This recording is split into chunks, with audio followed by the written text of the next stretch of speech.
तो मेरे प्यारे बच्चों, हम यहाँ पर अब एग्जाम्पल 75 देख रहे हैं और यहाँ पर हम काइनेटिक एनर्जी की बात करेंगे, रोटेशनल काइनेटिक एनर्जी की बात करेंगे। क्वेश्चन में गिवन है a uniform circular disc has radius r and mass m। A particle also of mass m, मतलब कि जो डिस्क है उसका मास और पार्टिकल का मास इक्वल है।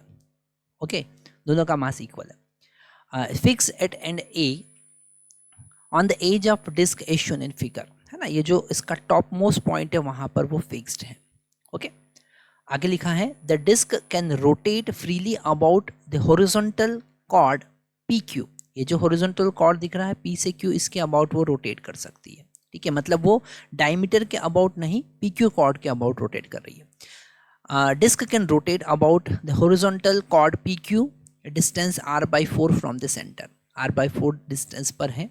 ठीक है, the line A C is perpendicular to P Q, है ना, मतलब बिल्कुल एग्जैक्टली इसके परपेंडिकुलर है वो। Okay, it is then allowed to fall so that it start rotating about pq and find, हमको फाइंड करना है the linear speed of the particle as it reach at the lowest point. जब lowest point पर पहुंचेगा, तो यहाँ पर थोड़ा सा ध्यान से समझना है कि जब लोएस्ट पॉइंट पर पहुंचेगा तो ये जो रॉड है इसका सेंटर ऑफ मास जो कि r/4 डिस्टेंस अप था वो r/4 डिस्टेंस नीचे पहुंच जाएगा। उसके लिए हम यहाँ पर एक डायग्राम की हेल्प से समझ सकते हैं। तो यहाँ पर हमने एक डिस्क का जो सेंटर r/4 है, ठीक है, r/4 पर है सेंटर इस PQ कॉर्ड से। तो PQ से उसका जो सेंटर ऑफ मास का हाइट है वो r/4 पर जैसे ही वो वर्टिकली डाउनवर्ड पहुँचेगी तो वहीं अब r/4 डाउन हो जाएगा।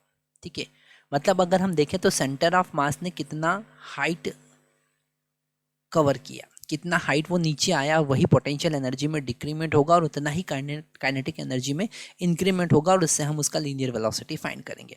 हम यहाँ पर मैकेनिकल एनर्जी कंजर्वेशन का कॉन्सेप्ट यूज करेंगे जिसमें जो पोटेंशियल एनर्जी में लॉस होगा उतना ही काइनेटिक एनर्जी में गेन होगा। तो यहाँ पर अगर हम बात करें कि loss in potential energy is equal to gain in kinetic energy. Okay, तो पोटेंशियल एनर्जी में लॉस कितना होगा, वो होगा m उसका मास और डिस्टेंस कितना आया वो वहाँ पर डिस्टेंस का चेंज हुआ r/2। ओके, अगर हम यहाँ पर देखें कि पहले और बाद की पोजीशन में कितना चेंज हुआ तो r/2 का चेंज हुआ। अगर हम इस पार्टिकल की बात करें जो कि हाईएस्ट पॉइंट पर था, अब वो लोएस्ट पॉइंट पर पहुँच गया है, उसकी पोटेंशियल एनर्जी की अगर हम बात करें तो वहाँ पर +m, पहले वो पहले r/4 + r मतलब 5r/4 हाइट पे था, फिर वो 5r/4 हाइट नीचे पहुंच गया। ठीक है, तो यहाँ से पहले वो r/4 + r, दैट इज यहाँ से यहाँ तक का डिस्टेंस कितना होगा, r होगा ना। तो पहले वो 5r/4 हाइट पर था, अब वहीं से वो 5r/4 बिलो पहुंच गया। तो टोटल पोटेंशियल एनर्जी में लॉस हम यहाँ पर निकाल सकते हैं is equal to kinetic energy.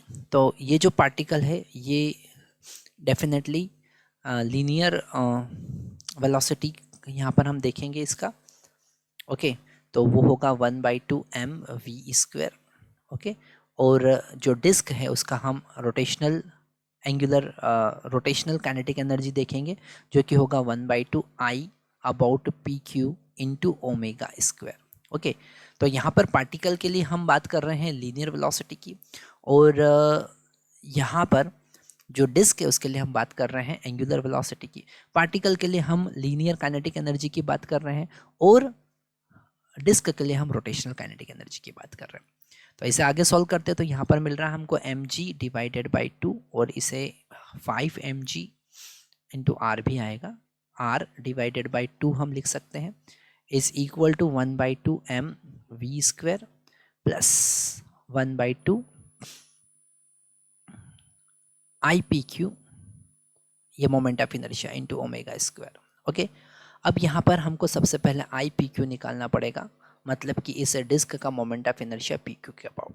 तो अगर इससे सेंटर से जाने वाले डायमीटर के अबाउट हम देखें तो हमको पता है mr²/4 होता है। डायमीटर के अबाउट कितना होता है mr²/4, प्लस हमको PQ के अबाउट निकालना है तो mr/4 का होल स्क्वायर हम लिखेंगे। यहाँ पर हम पैरेलल एक्सिस थ्योरम यूज़ कर रहे हैं। ओके, तो हमको मिलेगा mr²/2 plus mr² divided by 16। Okay, आगे से देखते हैं। यहाँ पर हमने थोड़ा सा मिस्टेक किया है। अगर हम डिस्क के डायमीटर के अबाउट मोमेंट ऑफ इनर्शिया देखें तो वो mr²/4 होता है। कितना होता है mr²/4, क्योंकि उसके सेंटर से उसके प्लेन के परपेंडिकुलर mr²/2 होता है और डायमीटर के अबाउट mr²/4 होता है। तो यहाँ पर हमको मिलेगा 5 mr² डिवाइडेड बाई 16। ओके, अच्छा, हम अगर ओमेगा की बात करें, है ना, तो ओमेगा जो है, अगर हम इस पॉइंट से, एक्सिस ऑफ रोटेशन से इस पॉइंट का वेलोसिटी देखें तो हमको यहाँ पर जो लीनियर वेलोसिटी है डिवाइडेड बाय 5r/4 करना पड़ेगा, परपेंडिकुलर डिस्टेंस। तो यहाँ पर हम लीनियर वेलोसिटी में उसे कन्वर्ट कर सकते हैं और ओमेगा को हम लिख सकते हैं 4r divided by 5r²। Okay, 4v divided by 5r, sorry. तो ये हमारा ओमेगा यहाँ पर हमको पुट करने के लिए उसका v के टर्म में वेलोसिटी मिल गया, ताकि हम उसे पूरा लीनियर वेलोसिटी में कन्वर्ट कर सकें। आगे इसे देखते हैं तो यहाँ पर हमको मिल रहा है 6 mg। इसको आगे सॉल्व करते हैं तो it will become 6 mg r divided by 2 plus that is equal to 1/2 mv²। Okay, plus आगे देखते हैं। ये हो जाएगा हमारे पास 1/2 IPQ हमने देखा 5 mr² डिवाइडेड बाई 16 प्लस, और ओमेगा का वैल्यू हमने पुट किया 4v divided by 5r whole square. Okay, आगे से सॉल्व करते हैं। m हम कैंसिल कर सकते हैं तो m यहाँ पर कैंसिल हो जाएगा। अच्छा, यहाँ पर r भी एक r यहाँ पर कैंसिल हो रहा है, ठीक है। तो gr/2 it will become 3gr।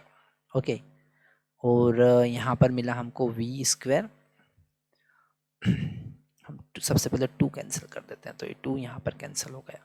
तो ये मिला 6gr is equal to v² plus यहाँ पर 5r² यहाँ कैंसिल हो जाएगा 5/16, और यहाँ पर हमको मिला 16v डिवाइडेड बाई 25।